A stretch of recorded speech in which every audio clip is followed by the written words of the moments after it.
Hey guys, I'm here at a mobile home, and I've been going over these for the last 2 weeks here with the way that they changed up the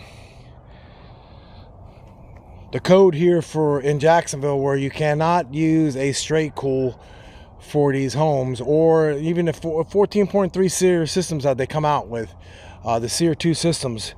The mobile home package units are not a SEER 2. So what they're doing is they're changing these mobile homes over to split systems. This one here has got an inotherm, and we got to get a case coil for it and a condenser, and then run duct up underneath it. So it's kind of crazy. I'm going to show you how it is. So this is the way to have this thing designed. I don't know. The other mobile home that I did a Clayton the other day, and it was sweet. It had a little hole for it to put the copper in and everything. That was no problem. This one right here, this is what you get. This is what you're getting. Fan motor with a 15 kW heat strip on the bottom. No coil on top. We're going to have to figure out a way to run the copper straight on down. I guess we're going to have to come straight on down there and put a hole on the bottom there and put it in. Hopefully they gave us enough room under there for the copper inotherm. Man, I ain't seen one of those in years, man. I thought they stopped making them. So you have downward flow. So you have coming out there in the bottom, and then there's a hole like right here for your supplies right here, and then you have another supply on that side for that side. So then over here, I thought this was a straight cool thermostat, but it's not. This is a whole house ventilation system thermostat.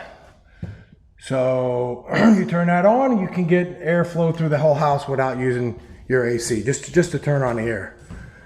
And that's what we're looking at, but they sure don't make it easy for you. They dang sure. I gotta see if we can get a case coil heat pump for this. We'll have to see. I'm lost. I've already called 3 places. I don't know who does inotherm here in Jacksonville, but it's kind of crazy, man. It really is.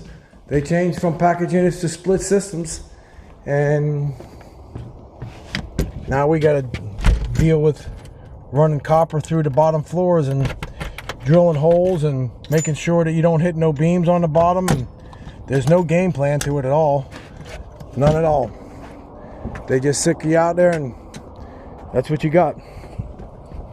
So, I mean, it's high enough. Heck, man, that's you use flex down here in Florida, so it's going to be flex underneath there. Ain't too bad. Not bad at all.